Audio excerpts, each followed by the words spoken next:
Congress. Thank you for joining us tonight. This is an exciting show. Immigration justice, what would it look like? And we have fabulous guests tonight, Matt Nelson and Arturo Viscarra and Adrienne Pine will all join us, and they will speak each for 6 minutes. And then we'll have a robust Q&A. Looking forward to that. Following that, we'll have our Capitol calling party. We've got 2 bills that we will be asking our members of Congress to co-sponsor. And they are H-Res 64 by Jayapal. She is the lead author there, and HR 536 Garcia. So it's a roadmap to freedom and a new way forward. One of them dealing with paths to citizenship, among other things, and the other to end private for-profit detention centers and mandatory detention. Very important bills. Right now, we will go to Medea for an update on the Iran deal. No, the camera's on this, and it is right here. Yeah, who's ever talking, if you could mute yourself, that'd be great. Very excited about tonight. The update on Iran is that the talks began in Vienna today. Yay! Oh, by the way, you can all introduce yourselves and let our speakers see that you're from all over the country and all over the world. So say hi in the chat box. So the talk started in Vienna today. A good sign is that they're going to continue probably until the end of the week. They say there's not going to be any quick breakthrough, but the fact that they're talking now, they're not talking together, they're talking in different rooms. So through the European Union as the intermediary, but at least they're talking, and that's a positive thing. So we're very excited about that. We also came off this weekend from a wonderful protest we did with some folks from New Jersey at the home of Bob Menendez, because he is head of the Senate Foreign Relations Committee, and he does not want the U.S. to go back into the nuclear deal and is a very powerful person. So it's important to keep up the pressure on him. Thank you. Absolutely. Yes, I've written to the Biden White House saying, I never voted for Bob Menendez to be president. Why is he dictating foreign policy? In addition to that rally that Medea just mentioned, we also had a couple of hundred New Jersey Code Pink activists sign a letter saying they want a chair of the Senate Foreign Relations Committee who is going to be for peace, not war. And that was tweeted out today. If you're on Twitter, please retweet us, get that message out. All right, a couple of other quick announcements. The 1033 program, we will be looking at that on May 18th. Today there was a report, Stephen Semler had a report out that the transfer of military equipment has increased a lot under Biden. I'm not quite sure why, but we will be working on that issue as well coming up. All right, Mary, maybe while we're waiting for more people to come on, I know others will be joining us, we could just take a look at what we're, oh, there you are, put it in the chat. So there's the agenda and the Capitol calling party script as well. We have a website, CODEPINK Congress. You can Google it and find it easily. And there's a toolkit there where we list the bills that we'll be talking about and we'll be mobilizing co-sponsors for. So always, check it out if you want to see what bills we're following. Okay, so why don't we get started? Our first speaker will be Matt Nelson. You're with us, yes, Matt Nelson, there you go. Okay, so Matt Nelson is the executive director of Presente.org. That is the nation's largest online Latinx organizing group. Before that, Matt was the organizing director for Color of Change, and he co-founded several worker-owned cooperatives in the Midwest. He is a seasoned campaign strategist who has won dozens of local and national campaigns and a community organizer who has trained thousands of activists. Matt Nelson was recently featured in the first major book on the Ferguson Uprising entitled Ferguson is America, Roots of Rebellion. He also contributed to the book Welcome to the Revolution, Universalizing Resistance for Social Justice and Democracy in Perilous Times. Matt Nelson, you've got 6 minutes. Tell us what's on your mind. Right on, and thank you so much for the invitation. And, indeed, 2021 has to be a year of incredible healing and rebuilding. And in order to do that, we do that through solidarity and connection, and really trying to address some of the big questions like the topic of today. What is our vision for justice, for dignity in terms of immigration? Yes, as introduced, I'm Matt Nelson. I was born in Colombia and grew up in Minnesota, which makes me a proud Minolumbian. And yeah, I helped launch Presente about 11 years ago and have been the ED for about the last 5 years, the executive director. Yeah, really honored to be here. Presente has been in solidarity with CODEPINK, and we have a lot of friends around the room, so it's nice to be among friends. And in short, our commitment is to build power, change culture, and how we like to say it, stay presente. And we build power through organizing. And yeah, so I thought about this question about, what would it look like, or what could it look like, or what do we want to shape immigration justice to be? And in the time, I want to cover like 3 main things. One is temporary protected status. Like that is a cornerstone of a just immigration policy, because temporary protected status, of course, understands that human mobility is a fundamental human right, and that it is our duty to have policy that makes sure we're one, welcoming people as people who are entitled to dignity and human rights, and that we're also addressing the root causes and conditions of the reasons why people seek to migrate, and why people seek protection and asylum.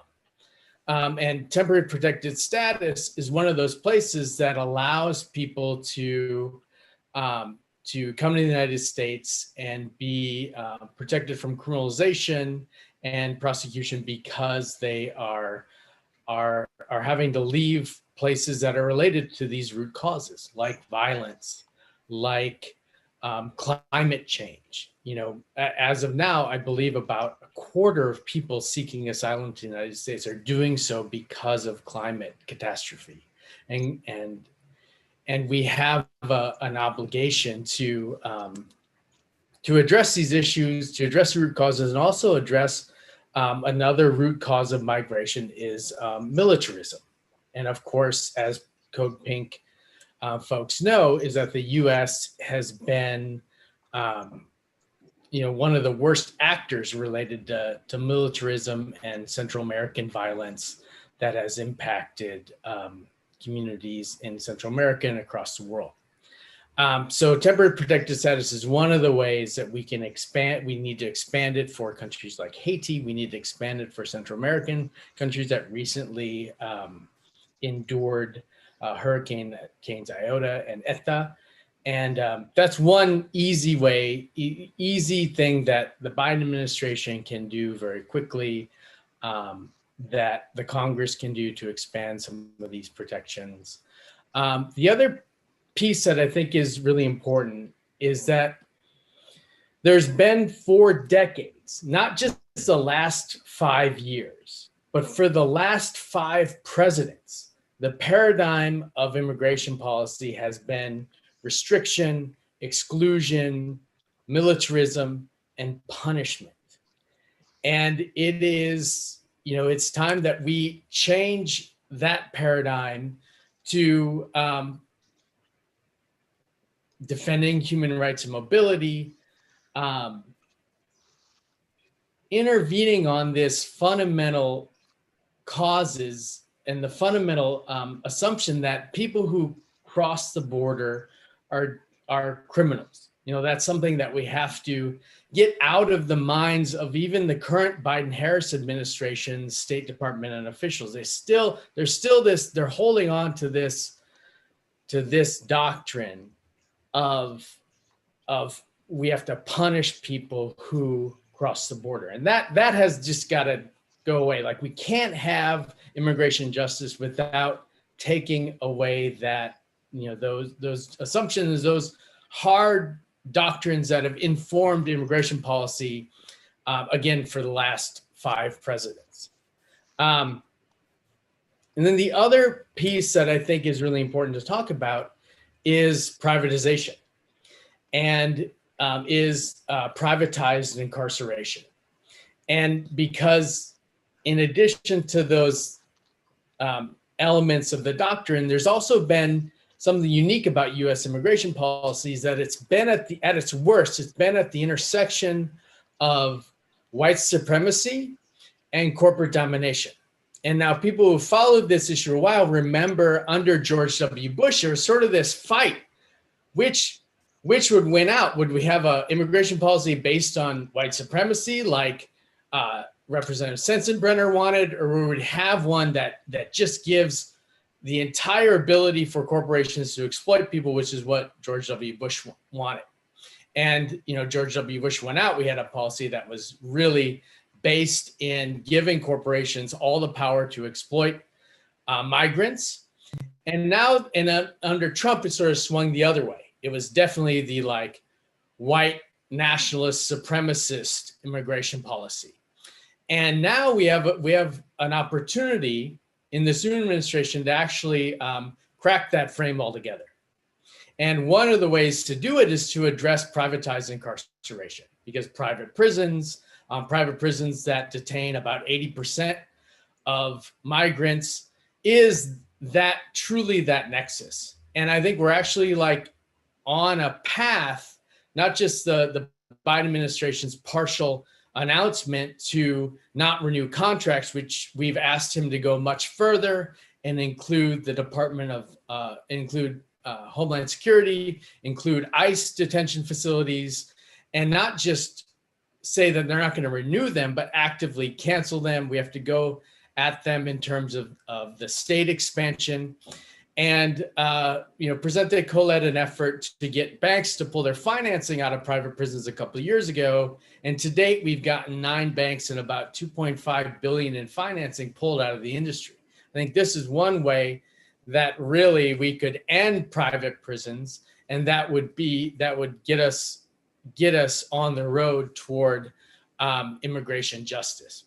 And I guess the last thing I'll say before I pass the mic to the other amazing panelists is these issues need deeper solidarity amongst our partners in liberation across the border. In Mexico and Central America and other places, there are active civil society groups that we should be partnering with. And these issues are fundamentally intersectional. You can't talk about immigration without talking about climate. You can't talk about immigration without talking about criminal justice. And we have an opportunity to really understand these issues in a way that allows us to really build this transformative change that we need to address. Because with the impending economic crisis, there's going to be more pressure to have more projects that are fossil fuel based, and more projects and more of our economy based on fossil fuels and based on prisons and based on private prisons. And those are things that I see coming now. And so it relates to the infrastructure bill and conversation that we'll need to have in the coming weeks. And that is how I think we can get at a lot of these issues. So I'll pass the mic to whoever's next, and thank you so much. Thank you, Matt. Excellent points. And we'll be talking more about the divestiture from private pension funds and public pension funds that invest in these detention centers, these private detention centers. All right, we're going to go to our next guest. Medea will introduce our next guest. Thank you so much, Matt. Yes, wonderful. And remember, put your greetings in the chat box, and you can also start putting questions in it there if you like, or comments. Our next speaker is somebody who is one of those rare combinations of a attorney and an activist, and puts his lawyering skills to use for those who are the most oppressed in our society, and that is Arturo Viscarra. I know Arturo from his work at School of the Americas, where he was doing just what Matt was talking about, which is addressing the militarism of of Latin America and the U.S. training some of the worst dictators and human rights abusers in the region. And Arturo was trying to put a stop to that, then went to work at the Central America Resource Center. And now he's with the LA-based group, the Coalition for Humane Immigrant Rights, known as CHIRLA, working from the Mexican side of the border. And so I'm very anxious to hear what you have to say, Arturo.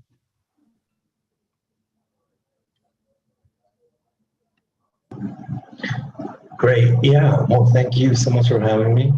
Good to see you, Medea. Well, I mean, virtually. And I want to also say hi very quickly to Anne and Paki. It's been a bit, and nice to see you on here as well. Well, I also want to thank Matt for his introductory part. I definitely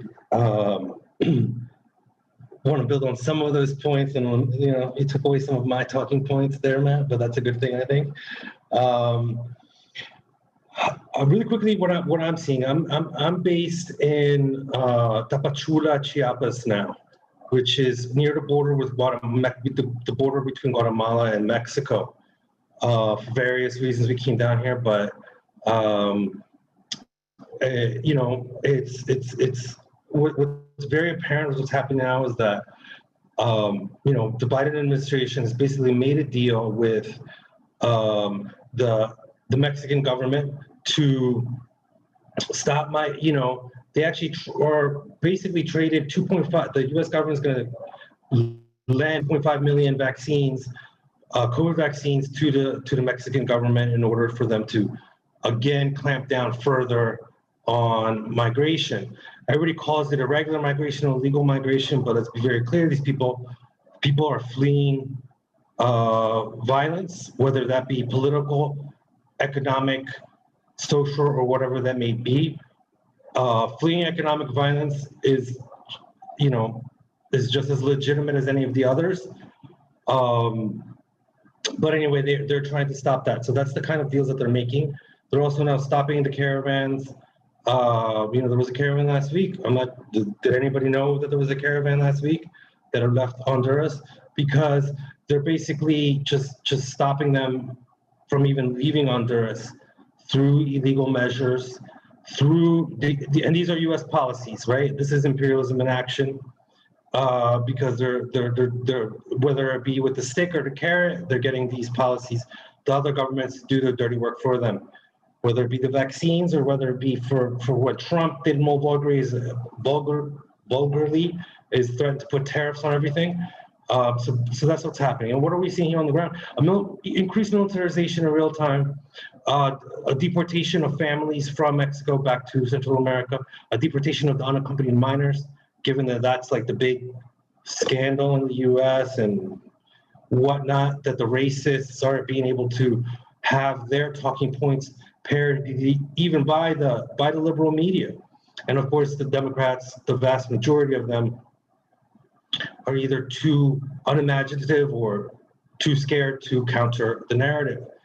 I would say that with a little note, when we see like the pictures of them being, you know, kids being held in detention centers, I don't criticize the government, the Biden administration too much for that. I don't have a lot of time, but I don't think they have much of a choice at this point, because they have to accept the kids in. There was a prior regime where just expelling every single person, including the kids.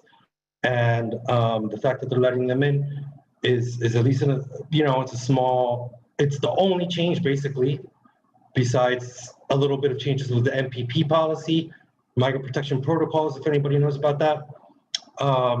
But besides letting some of those people in from MPP and letting the kids in, those are really the only things that have changed with Biden. So it continues to be the Trump policies, expelling asylum is cut off for the vast majority of people, continues to be. So that's the situation we're seeing in real time, and the suffering is immense. People are continuing to leave because of the desperation, because of the violence, whether that be political or political, which in my mind would also include failure by the governments to account for the natural disasters, including the hurricanes that devastated Honduras in November. But at the end of the day, I think the whole asylum Also, thanks to one of the other speakers here, Adrienne. She's helped me understand with her book, Asylum for Sale, that, asylum, we have to remember, there's all this always focus on asylum, but asylum, all migration is legitimate. I'll just leave it at that. We can't be focused on asylum because once that's a racist institution. It's not that people get in for asylum and they have a good chance, especially against Central Americans, Mexicans, Africans, and other poor Black and brown countries. It's a racist institution, and it's set up to deny them in all sorts of different ways. And I'll let Adrienne comment more about that. All migration is legal, economic. I mean, okay, right now the policy is basically being like, there are people. Just die. Go die somewhere, whether it be in your home country, whether it be in Mexico, whether it be wherever. Go drown yourself in the sea, whatever it may be. We don't care, and that's obviously an unsustainable situation. People need, they're gonna look to continue to survive, and that's what makes them so. And the fact that they continue to survive in the face of all of these obstacles, in the face of worldwide fascism. Is inspirational, and we need to match their desperation. And there's a lot more I could say. I know that I'm at or almost out of time. I would just say that this situation, like, I agree with Matt about how this is intersectional, but I also believe that this is also very, besides what he mentioned, of those other intersections, this is also a racial justice issue. And I feel we need to frame it as a racial justice issue, given all these other movements and the moment that's happening now. Besides the climate issue, besides it being some of these other issues. I'm sorry, I don't remember right now. Also, it's time to tell the truth, and I know a lot of you know the truth. I know that I know we talk about it. The root causes, the militarization, that the U.S. economic policies, the neoliberal economic policies that the U.S. has imposed on all of these countries. It's like clockwork. Haiti, Central America, like these are the biggest countries that are sending people, and these, the U.S. dictated their economic policy. So there shouldn't be a surprise. Like, we should point that out, and we have to do this in a way that's factual. And it's just like, this is the way that it is. You can't, and we need, and the framing should be about that, and it shouldn't be about, it should be about reparations. It's not about aid and, oh, thank you, Biden, and blah, blah, blah, blah, blah. It's about take responsibility for what you've done. We can't talk about police reform without talking about the history of racism in this country. We can't talk about immigration without talking about the history of imperialism and exploitation and economic exploitation. So I'll leave it at that. Thank you. Thank you so much, Arturo. Some of your words will stay with me for a long time. I know, like, all migration is legal. Asylum is a racist institution. You think of all migrants as asylum seekers, right? I mean, it's a new way to frame it, and I appreciate you sharing that. Great. Our next speaker, Hania Jodad Barnes, another co-host, is going to introduce her.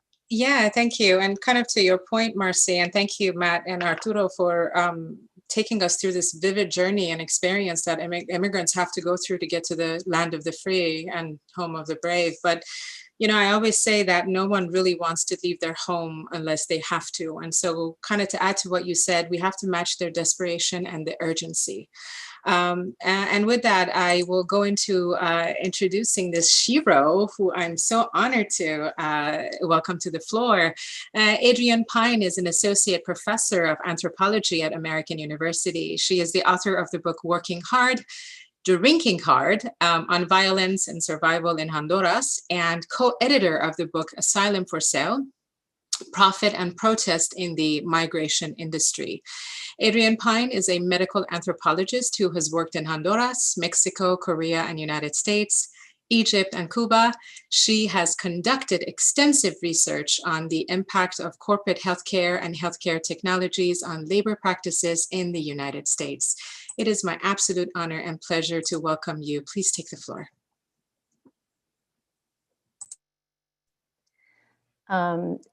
Thank you, Hania. Thank you also, to Marcy and Medea and CODEPINK for hosting this. And what an honor to share this forum, this space with Matt and Arturo as fellow speakers. I admire you both so much. And it's also great to see so many friends here on the Zoom call. Hello, everybody. As Arturo was just alluding to, there's a lot of talk about root causes right now, but the root causes, we know what the root causes are. They're capitalism and imperialism. The US is the root cause of the migration crisis, US foreign policy. But the talk about root causes serves a really important purpose for the Biden administration, which is basically to justify policies that ultimately we know are going to exacerbate those root causes, just as they did when Biden developed them in 2014 in response to the unaccompanied minor crisis, what was called the unaccompanied minor crisis at that time. So he developed what was called the Biden Plan for Central America, which basically gives massive amounts of money, of development and security aid to the Northern Triangle countries of Central America. And of course, that's development aid that is going to further expel people from their countries, because we're talking about massive development projects, not development projects that that are going to enrich communities or allow them to remain in place, but rather the kinds that expel them. And security, again, of course, what that means is militarized security, the kind of security that actually produces insecurity, is tremendously Orwellian. The Biden plan itself is really sort of revamping of Reagan's Caribbean Basin initiative of the 1980s. And the intent of it is, again, a foreign policy objective to push China and Russia out of the sphere of influence of Central America, which was, of course, what the Caribbean Basin Initiative was doing in the 1980s, trying to isolate Nicaragua and starve it out, in addition to what they were doing with the illegal Contra war against the revolutionary government of Nicaragua. So there's this whole incredible violence being enacted in terms of foreign policy using immigration justice language as an excuse. And I think it's tremendously dangerous. Another thing I wanted to mention, and it's kind of lazy and lucky of me to go last because I get to respond to these fantastic talks myself. But I wanted to talk a little bit about these some of the issues that both of the preceding speakers brought up. Matt was talking about the criminalization of human mobility. I think one of the things that we face in criminalization is first the history of Biden's history as vice president, of really building up the infrastructure that Trump then seized upon to jail and criminalize migrants at the border. The kids in cages, that started with Obama Biden. Of course, they've changed the name now to overflow facilities, but it's still happening. Biden, of course, has deported a tremendous number of immigrants using this public health excuse left over from last year, the COVID excuse, which in fact itself has been one of the primary factors last year, all of these deportations in spreading COVID throughout the Northern Triangle of Central America and throughout Latin America, was the US infecting people with COVID in its private prison systems and then deporting them through ICE Air, again, private contractors where there's this tremendous amount of profit, and spreading COVID, which also then, of course, created hostility against deportees and who are already vulnerable to violence when they return to their home countries. I think talking about that, about all of these factors, the real root causes, if we want to call them, as opposed to the root causes that serve to justify further foreign policy violence and violence against migrants here in the United States. So whether we're talking about climate change or militarism, really what we're looking at here is the violence of capitalism. Capitalism is what's causing climate change. It's our unfettered resource extraction and the profit motive that is creating the kind of climate destruction, the global warming that we're seeing, as well as toxic pollution that's driving people out of Central America with mining projects and other sort of massive development projects that themselves are pushed by things like the Biden plan. So we've got, you know, they all come back to this violence of U.S. imperialist capitalism. And I think in order to, while I absolutely agree that TPS is an incredibly important tool, I think that at the same time, and I know that you both agree with me, that at the same time that we're fighting for these policy measures, we need to have this bigger analysis in mind that that we need to be fighting against the profit motive in every aspect of the migration process and foreign policy, because that is what is creating this tragedy.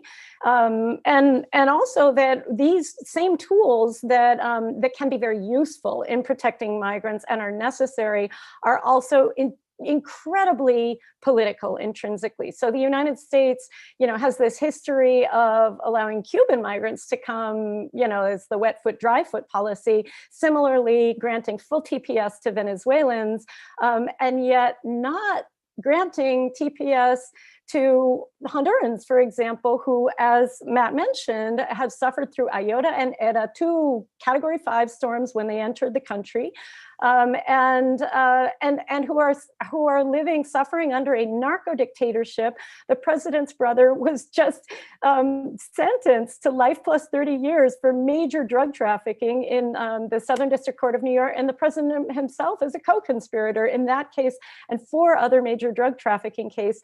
And he's appointed, basically appointed, he did not win the elections, by the US after a US supported coup in 2009. So I think we need to, yeah, I mean, just keep in mind the horrific nature of US foreign policy, the fact that, that we need to advocate for policies right now that will save people's lives. And we also need to be fighting tooth and nail, as Matt said, and Arturo is doing as well, in solidarity across borders, not just for migration justice, but to stop these root causes.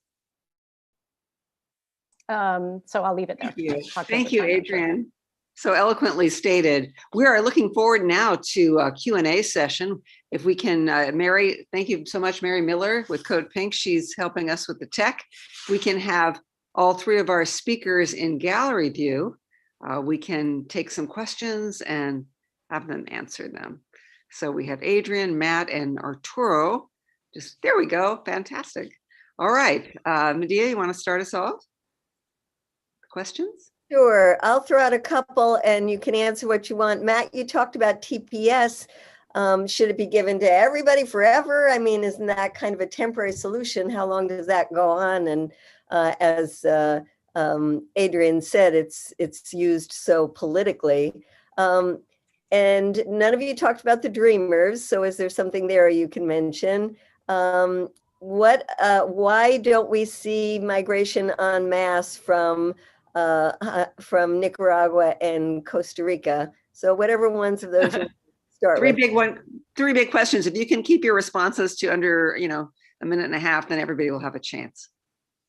Okay, go for it. So why don't we start with you, Matt? Sure. You know, I do think that the question about dreamers is important, and it's an aspect that we haven't really covered, and it's around the changing of culture. You know, and if people remember, like, the dreamers went from being seen as criminals to being seen as heroes in a span of about 10 years. And it was incredible to see. I'm sorry to interrupt. Maybe some people don't know who the dreamers are, so maybe we should just say that first. Sure. What about 11 years ago, there was a epic 2,500 mile walk from, or whatever, 1,500 mile walk from Florida to Washington, DC. And it was undocumented young people who really were coming to the Capitol to demand protections and demand a path to citizenship.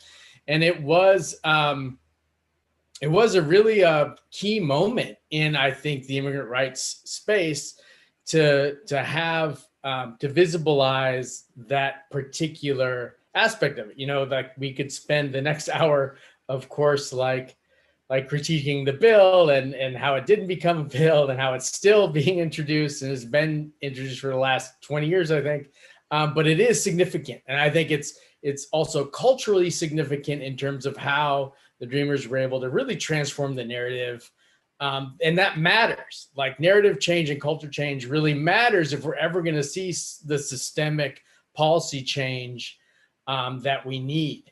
And I think focusing on some of the like core issues that people brought up, and one of the things that I think is often not talked about when you talk about TPS is how can we leverage this to actually build the power of organized migrants across the Americas to be in solidarity with this transnational justice agenda that we want. And of course, I agree with Arturo, it is about reparations. Like, we have to have some kind of Marshall Plan beyond what we're seeing. A lot of what we're seeing from the Biden-Harris administration is layups and oatmeal. It's just not fulfilling, and it's sort of the easy things they can do. I had oatmeal this morning, so no dig on oatmeal, but I think it's, that like we have to move beyond that. So I covered a couple of them, and others can probably handle the rest. So Arturo, you want to go? Sure.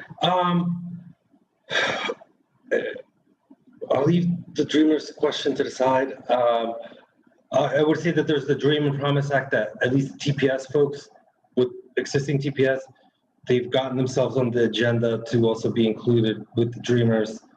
As far as TPS goes, it's a very complicated thing because it's then used as a tool for imperialism. We're going to take away the TPS if you don't succumb to our economic dictates. I mean, they've been doing that for a long time with El Salvador. I wrote my thesis about it in 2005. I'm going to age myself there. But I do believe, I'm not against it. I also think, TPS for everyone, that's actually feasible. You could make it, or DED, which is a very similar thing, which is directly by the president. I mean, those are the types of things. I do think that there's a ability to use those things for everybody, or also specifically for some of these other bigger like migrant groups to then put more pressure going forward. I actually, instead of TPS just for Central Americans, I kind of like the idea more of TPS for everybody, all of migrants. I also want to just bring up, although there's all this focus on the border and what's happening, we need to continue also to focus. We shouldn't necessarily, the Republicans and the media have done this very good job of linking the two things. And yes, they're linked of like border, quote unquote, security of this national security perspective, which is totally bogus and bullshit.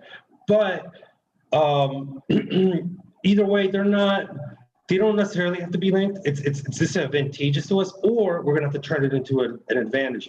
And that would be to talk about the root causes of why people are coming and why people came. So I think those are kind of the two choices, either to delink them or to turn the linkage into something that's advantageous to us and to the social justice movement. And TPS for everybody, let's do it.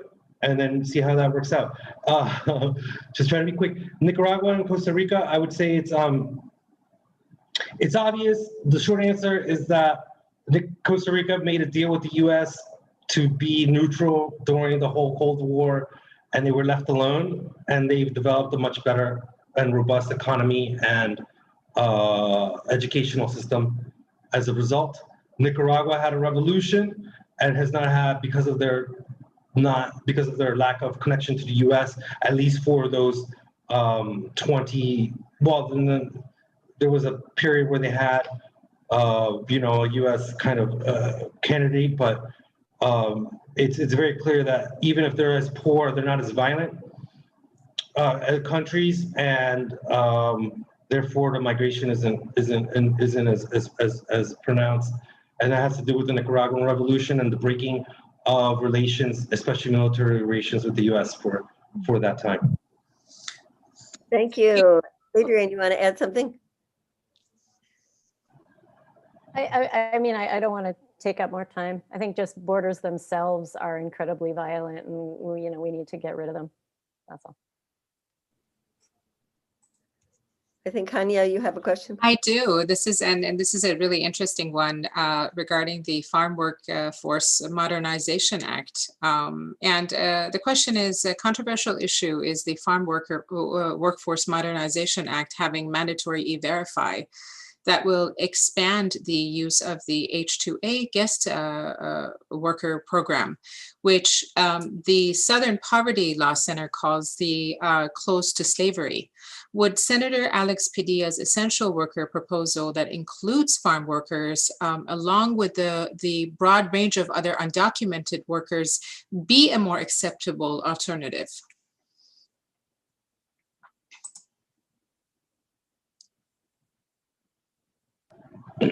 We support Padilla's initiative for sure, and as again, a really important step. I think we're seeing. I think it is a question that we need to address, and I'd like the other speakers to address it, because it's a constant, I think, challenge and point of attention is that when we applaud the things that are happening, like Padilla's bill or the things happening with Dream or Promise or all the other bills, I think there's been about 6 or 7 bills that we've had to say, yes, these are better, or these are a step in the right direction. And at the same time, we can't have our social movements being pulled to the right as we're applauding the new administration. That's not that's not the mob boss, white supremacist, in your face, stab you in the chest, fascist, situation we had a little bit ago. But at the same time, it's the duty of social movements to continue to push and not be dragged to the right just because we have now a new administration. Furthermore, this has to be it has to be seen as Trump was not a neoliberalist. If anything, he challenged he shook and challenged some of the fundamental neoliberal policy that other presidents weren't able to do. Biden, Harris, they're clearly neoliberalists, and hopefully they'll be more Keynesian than others have been. But I think that's a real challenge. So we have to see a lot of these essential worker initiatives through that lens of going back to a neoliberalism that we all around the table here knows was such a dramatic, violent, brutal failure. So that's one thing. The other thing I wanted to, or I'll actually say the other thing for later. I want to say something about family separation, but maybe that's another question. Why don't you go for it while you got the mic? Oh, just that, they're one of the CoreCivic, they used to be the biggest private prison company on the planet, is now I think the second biggest because of what I'm going to talk about today. They sued, some groups and partners and friends who were saying publicly that they aided family separation, and a judge basically asked them, said, "Oh, do you incarcerate parents?" And they said yes. And they're like, "Oh, when you incarcerate parents, do you separate them from their families? Can they still be their families?" And they said, "Oh, no, they can't, because they're locked up in our facilities." So the judge was like, "That's family separation." And I think it's this understanding of mass incarceration, criminalization. It is family separation. And now you're going to see a report coming out this week from the State Department saying, "Oh, the people crossing the border, they're not children, they're like men, and they look a little scary." And it's still under this same paradigm of brutal family separation. even though, like Adrienne said, it's not like the same cages. They're looking for like nicer cages, but it's still a similar, brutal situation that we have to actively, work toward this progress while not be pulled into, quite frankly, pulled into the Obama-Biden era of death and destruction that was their immigration policy. So Arturo or Adrienne, do you want to respond to that farm worker or any of these ones popping up in the chat that I think you're responding to, Arturo, about the international right to asylum?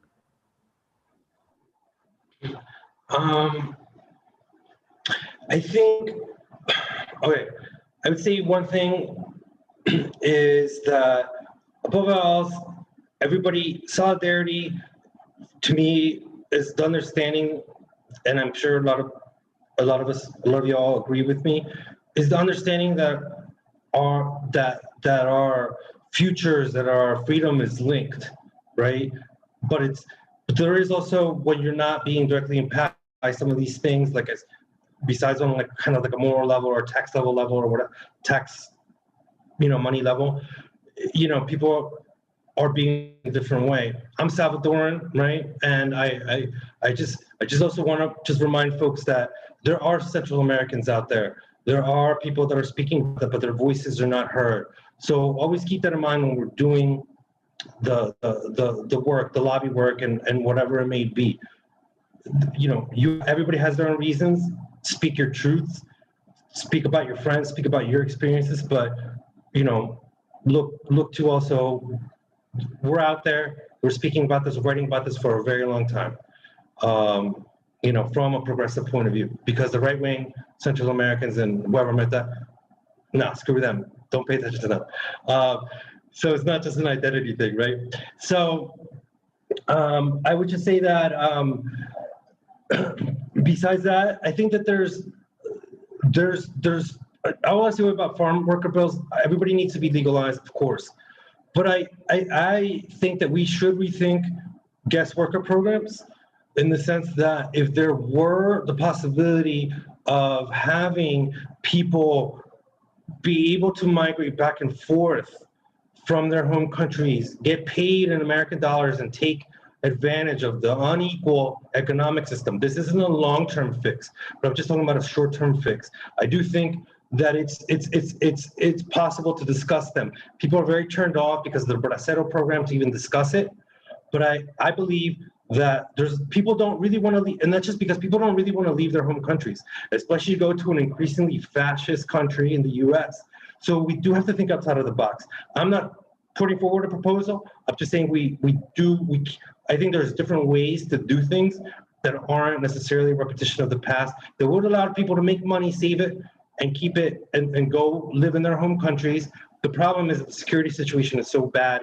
Also, how would, they stop extortion? Again, that would be demilitarization, getting the US out and their puppets, and having a real kind of social healing. But that's beyond the scope of this conversation. Just as a nugget of to think about, I do believe that that's possible.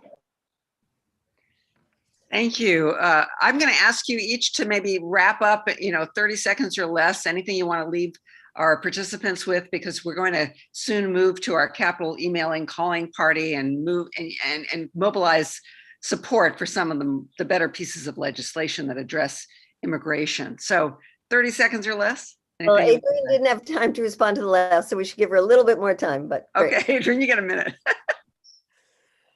Okay, very briefly, I agree with both Matt and Arturo, of course, on all of these topics. And I think we need to be pushing for legislation like the Padilla bill and supporting it, but at the same time, never losing sight of the bigger issues. So there's the temporary and the long-term thing.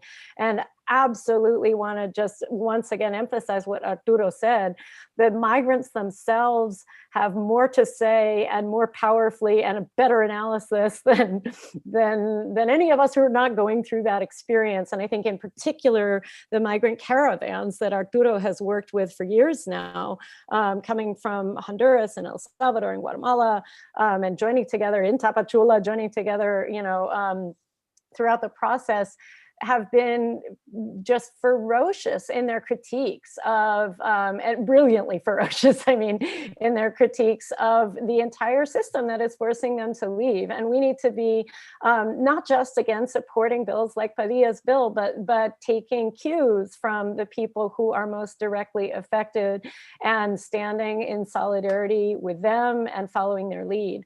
One more thing, I worked on probably 100 asylum cases doing affidavits and, and doing testimony in court.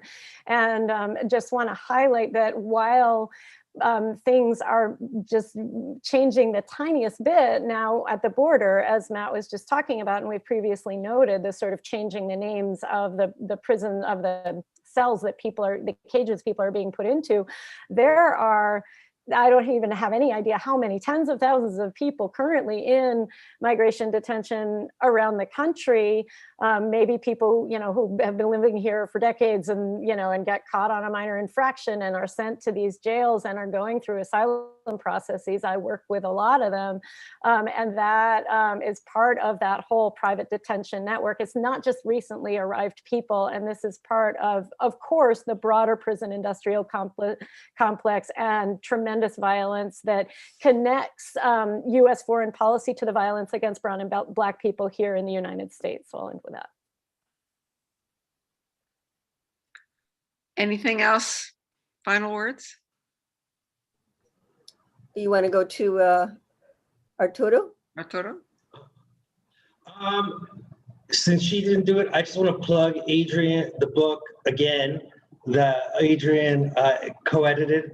It's a great book. I had the privilege of moderating a talk on it on the book launch last week. It's called Asylum for Sale. Again, I know it was talked about, but it really, just in preparation for that and reading it, because I'd gotten it a couple months ago, it's really changed my mind. It's really impacted me a lot, and it's really made me speak out internally with my own organization and other coalitions just in this last week. I really highly recommend it. And I would also just say that, I would just underline that this is also a racial justice issue, and that it's the truth. I think we're ready for a conversation about the root causes of migration. And if we're not quite there, we need to hasten that conversation, because the situation is untenable, it's unsustainable. Thank you. Thank you. Any words, Matt, you want to leave us with?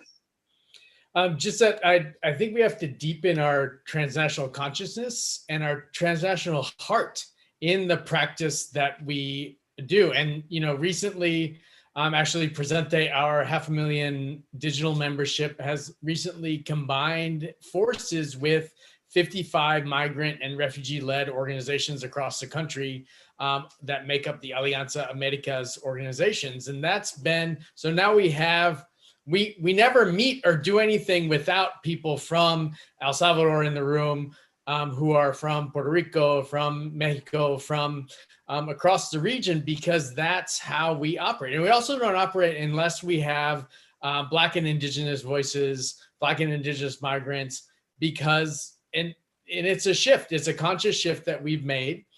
And I think that it's actually been part of understanding that we actually are partners in liberation here, and we can't do anything without that type of consciousness. And that takes a level of reckoning.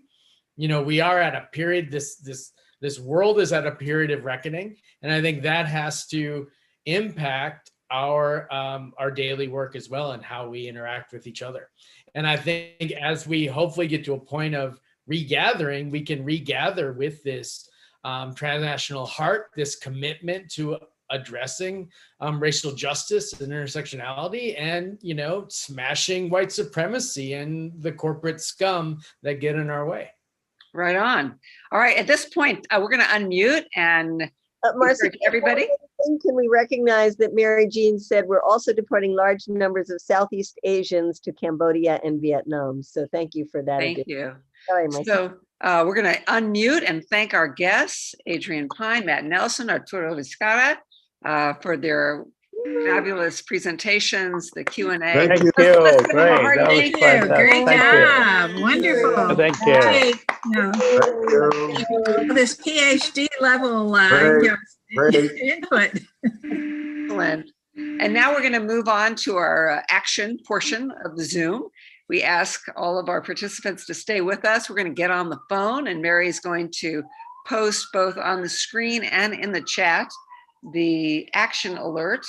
It involves support for 2 bills. Now, another bill was mentioned tonight. I was looking up, trying to find the number for Alex Padilla's bill, and I was not able to find it.